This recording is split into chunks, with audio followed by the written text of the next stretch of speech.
My name is Elsie Kaufmann.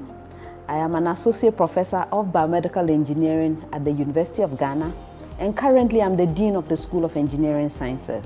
I started my education right here in Ghana. I went to school at the ATTC Demonstration School in Winneba. From there, I went on to Nana Kweku Boateng Experimental School in Koforidua, where I sat for the common entrance exam, passed, and then went on to Ebri Girls Secondary School. It was a secondary school in those days. From there, I got a scholarship and left Ghana to go to the United World College of the Atlantic in the UK. It's in Wales. I spent 2 years there. From there, I got admission into the University of Pennsylvania in Philadelphia, US. I have 3 degrees from the place. I spent 10 years there. So I have a Bachelor of Science in Engineering, a Master of Science in Engineering, a PhD in Bioengineering from the University of Pennsylvania. After which I did a postdoc for some time at Rutgers University in New Jersey, US, and then I came to Ghana. Yes, so that's my educational background. In recent times, I've also done executive education. I've been at Harvard Business School and then INSEAD, Singapore, for certificates in leadership.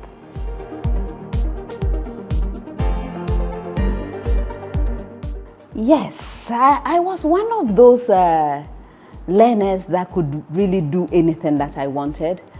I found myself in the science class because in those days in secondary school, if you do well on an exam, they classify you and put you based on your performance. And I happened to do well, so they put me in the science class. I was still doing other things because I had interest in everything. Then I went off on scholarship to the UK. I continued to study science there because the idea was, okay, if you're a good student, you're a good science student, go to medical school. So that was the plan, to go to medical school. Until I got a chance to go to the University of Pennsylvania, I applied to bioengineering because I was told that I couldn't go directly to medical school in the US. I had to do a pre-med program. And when I read the brochure, it sounded like bioengineering was the thing to do because applications of science, technology, engineering in healthcare, I figured you can do that and then go to medical school. So that's how I wound up in the bioengineering class. Now, this is where things changed because in the first year class, first semester, we had this course called Introduction to Bioengineering. And in that class, we had not learned any engineering, by the way. And yet we were challenged to look for problems 100 years from that time and then find ways of solving those problems. So we were to imagine the future and then solve those problems. I had so much fun in that class. Oh my goodness, it was just so much fun. But what I took out of the class was this, that if you stayed in engineering and you became an engineer, you would be given the skills and then the knowledge to be able to address problems of the future. In fact, you would get a chance to contribute to a future that did not yet exist. That intrigued me, and that is what made me stick with bioengineering. I forgot about the medical school. I decided I was staying in engineering because I wanted to contribute to the future. So that's why I decided to take a career in the STEM fields, particularly in engineering.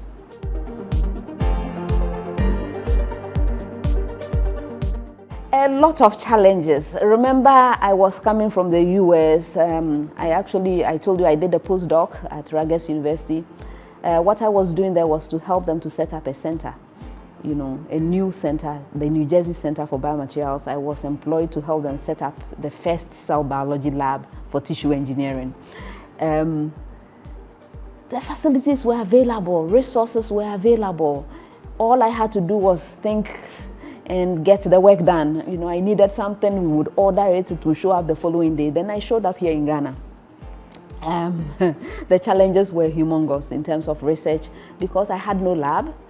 I certainly did not have graduate students because I was employed to help start engineering at Legon.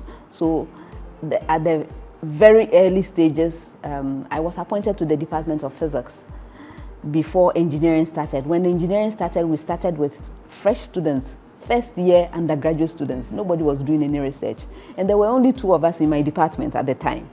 So you can imagine that there was a huge teaching responsibility. I would go to class, I was teaching 6 courses a semester. I would go to class and the students will ask me, which course is this now, because it's still you, right? So it was a challenge, because in order to make progress and advance in a research career, you need to spend time, you need to have the facility. I'm an experimentalist, so I need a lab, I need funding, I need graduate students. I had none of that. And so it was a huge challenge. For many years, I didn't publish any papers. Yes, I was busily teaching. But in order to make progress in an academic environment, you have to do these things. So that was one of the challenges, probably the greatest challenge to my career that I faced, in thinking about how to succeed. I really, and there was no peace. I mean, because I was teaching too many courses, I couldn't even think how to solve this problem. How I was able to navigate this, in 2011, I got the International Women's Forum Leadership Foundation Award. So I became a fellow, and that was when I traveled. I took some time, traveled, and hung out with these amazing women who were just top-notch around the world, learning from them, and that is how I got my certificates in leadership. What I learned from that experience was sometimes I tend, and it's not just me, a lot of women do this, they have their head down, they are working really hard, but they may not be targeting the things that will help them to move, right? So what I learned from that is sometimes it's okay to take a step back, get some peace, re-strategize, and move on. And that's exactly what I did. I took a sabbatical, took 2 years off. And my children were young, I couldn't leave completely, but I still managed to take time off, months at a time, go. My mother was amazing. She came to spend time in my household to allow me to be able to travel, to reorganize myself, to some of the student projects that I had not had a chance to sit down to write. It was a chance to do that and to start publishing again, to look into collaborations, how I might be able to make progress. So that is what I had to do.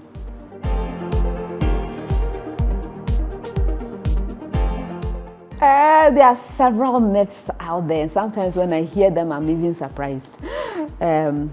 Things like, okay, if you decide to go into STEM, you cannot have children. You have to spend all your time doing experiments in the lab. By the time you are aware, you can no longer... Please, I have 3 children. So obviously that is not true. That you become very difficult to deal with, you cannot relate with others. I hope I'm having a good conversation with you. Am I not related?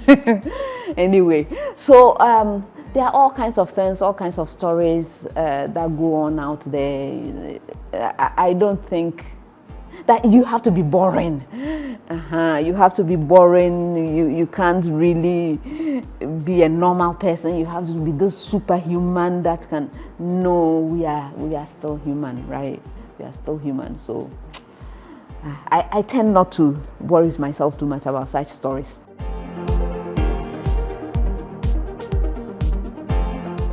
Well, first of all, we need to encourage them that it's not unusual, that you are not odd for thinking that you can have a career in the STEM fields.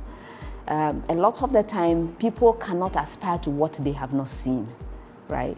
And so if you come to engineering, for example, and you always see the men and there are no women, you have a tendency to think, okay, I'm a woman, what will I be doing in this environment? And so, yes, one of the things that we can do, and which I appreciate what you're doing now with this documentary, projecting the women who are in those disciplines to show that it's possible for the young girls and ladies coming up to also do what we have done, that we are not that different, that they can actually do better than us.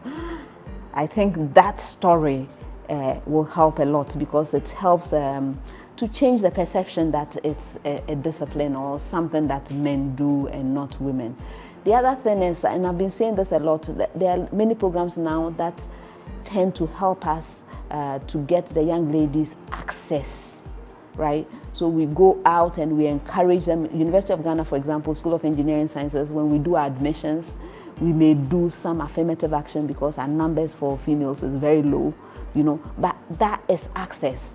what we can do to actually get them to take up careers is to nurture them when they have gained the access. So it's not enough to bring them in. What are we doing to ensure that they have a good enough experience that they want to stay?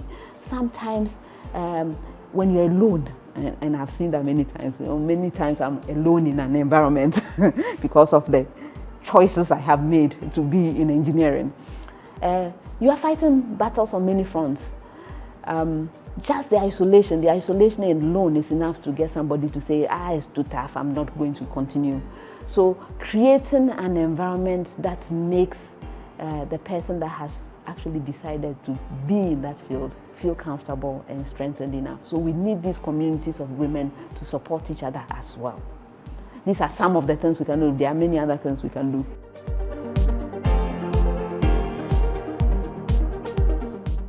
That you are needed.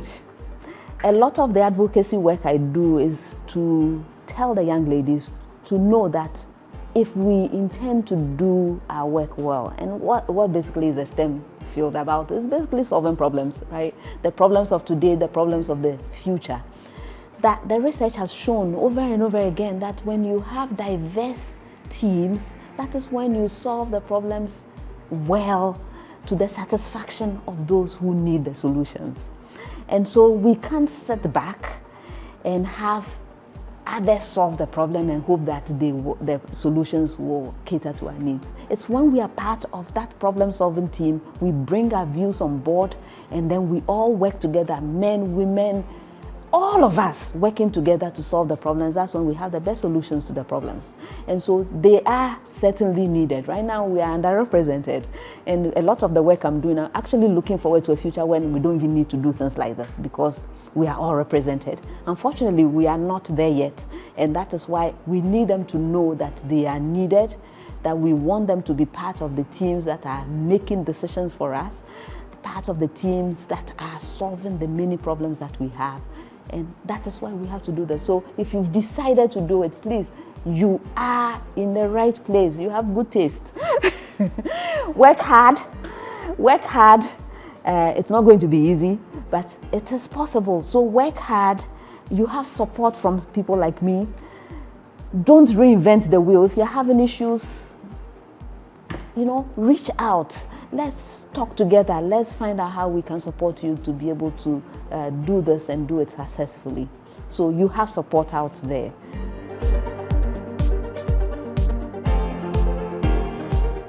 Okay, I have had several role models, yes, at different stages of life. I still do, even now. Yes, so I would say my parents were my first role models, right? My mother is still around. My father, unfortunately, has passed on, but my mother, she never went to university, and yet I don't know of any problem that she cannot solve. I don't know where she learned all that, but it might be a gift, really. If she faces a challenge, she will find a way to solve it in a very practical way. She improvises, she has advice, she has life experience.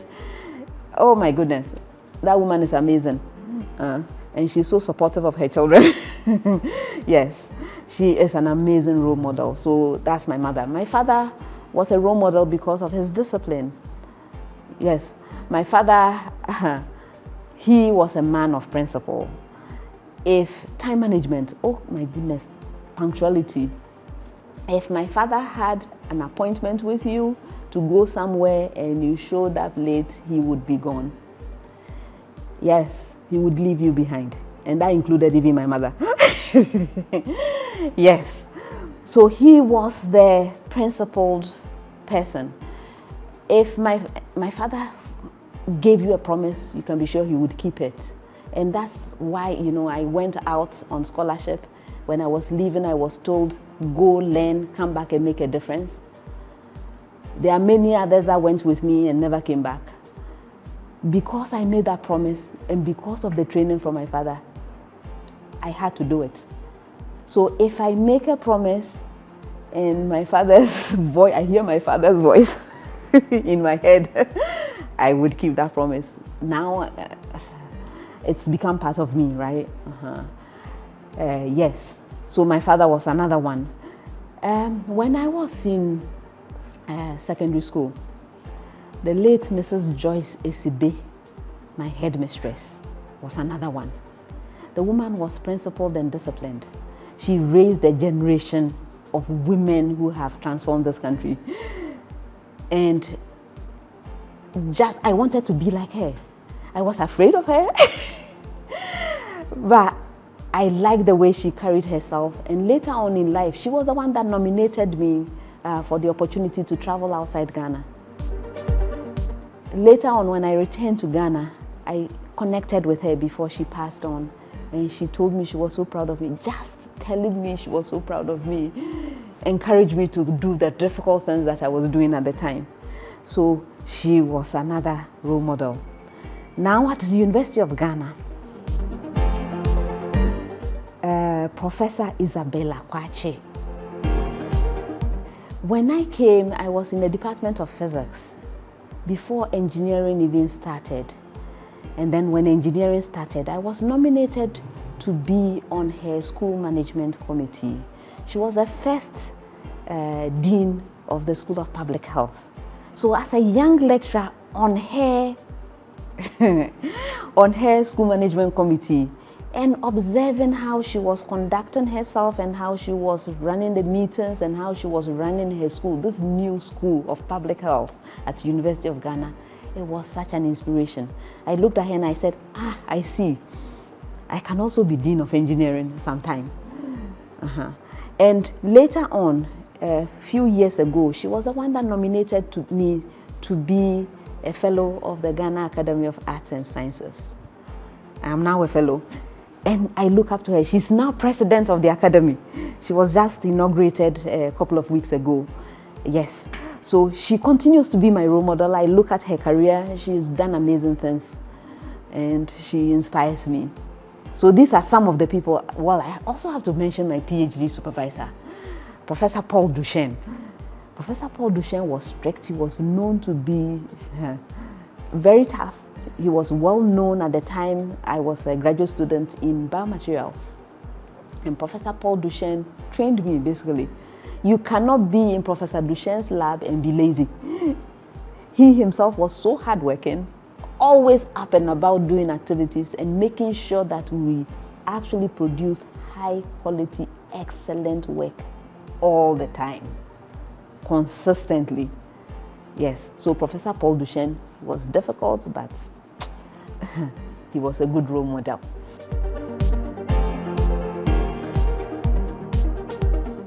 If anyone wants to take a message out of the stories I have told about my life, it is that an average person, a normal person, it doesn't take somebody who is out there coming from space to be able to do what I do. In fact, I'm expecting the next generation to do better than me. I grew up at a time where resources and opportunities were not as great as we have now. In the era of artificial intelligence, ability to search for information on your own without having to go and borrow somebody's hard copy book, for example, right? The opportunities are tremendous. So it does not take something out of the ordinary to be able to access knowledge and skill. As long as you apply yourself, you show interest, it is possible to do wonderful and amazing things. And so that's the message, that if I can do it, if I have been able to do what I have done, it is possible for the next generation to do even better. That's the message.